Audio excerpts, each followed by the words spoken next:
Hi, I'm Beth, and today I'm going to talk to you about yarn, our all-time obsession, of course. But more importantly and more specifically, we're going to talk about hand-painted yarns. Now, the yarn I have to show you today is Malabrigo worsted. You know, I know, we love it. What else can we say?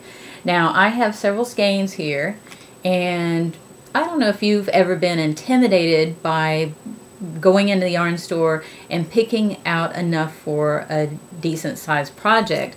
You know, if you're just getting one skein, it's no problem because you can just pick out whichever one you fall in love with. And then if you're trying to make a sweater or vest or shawl, you want to actually have these match. So the best thing you can do is to find one of the skeins that you really love the colors of, and they may be wrapped in this kind of skein, or they might be in a bin in the yarn store in a ball shaped like that. Now, don't be intimidated to unwrap it and look at it, because that's the only way you're going to know to be able to match up the colors in the skein. And when you open this up, you can see how it has the pinky purple color here and the green and the brown, and they all blend together. And well, or not blend so much as there's sections of color. Now this one has a nice purpley pink color next to the brown. Now I'm going to open up another skein and we're going to see if they blend well enough. Now I picked some pretty variegated kind of yarn.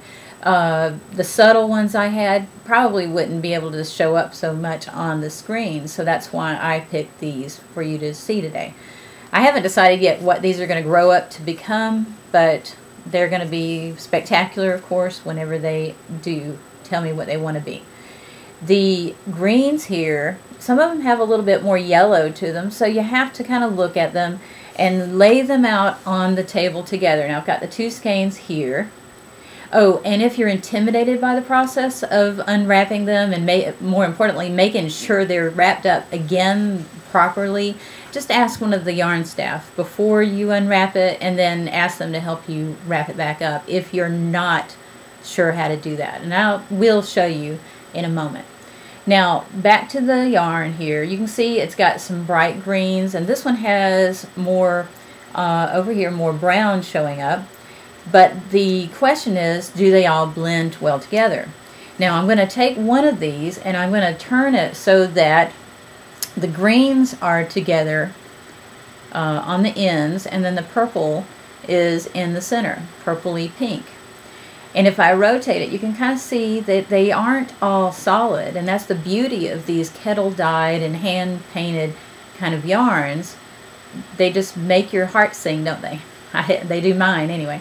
And the colors are just fabulous in here, but again, we want to make sure that it's going to match up to the other skeins. So I'm going to turn the yarn so that all the pinky purples are together here. And here, this one has a bit more brown in the top than the other one did. So I'm going to hold these two together and see. Now, obviously, they're not going to be exact matches, because even if the dye lots are the same, and of course you know that that's the first thing you look at is the numbers on the label. If the numbers for the printed dye lot are different, and I'm trying to see where the dye lots are on these two. Here's the labels, look at the numbers, make sure they're all going to match up. And if the numbers are the same, that's when you pick these out. But I have had, in my experience, seen that even when they're the same dye lot, a skein from another dye lot matches even better. So that's not a hard, fast rule with these hand-painted yarns. So you can kind of fudge a little bit on that rule, as we say. So when you go lay these out on the table, as I mentioned, and if you need 4 skeins, do it with every single one of them. Make sure that they're going to be satisfactory to your needs. And then I think these match well enough, obviously, because that's why I have them in my stash. And then I'm going to show you now how to wrap them up. You hold the skeins in your hand like this. Let me back up so you can see a little better.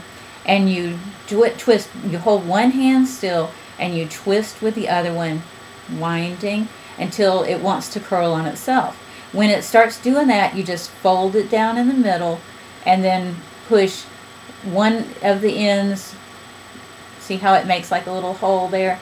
You can kind of shove the other little bit in like that.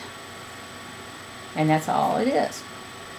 And if the way that they had them in the bin was more wound up tighter than that, then you could either leave it like this, because somebody else is going to come along and look at theirs, that one, to see if they like it. But you could keep winding it even tighter until it folds up even more, and then kind of replicate that same ball. I really prefer to have the yarn breathe a little bit more by having it in a looser skein like this anyway. Alright, and go find some yummy yarn at the yarn store, and now you won't be intimidated with how to pick out several skeins that match and blend well enough. Oh, another very important hint when you're using hand painted or kettle dyed yarns, the best thing if you're making a sweater or any other garment is to alternate. Use the yarn from one skein to cast on or to chain on your crochet project, and work a row, and then start with another one and work back, and then alternate every other row. So there you'd learn a new technique too of how to use two different yarns in a project. Not difficult to learn once you get the hang of it. And that's the best way to have the yarns blend together too.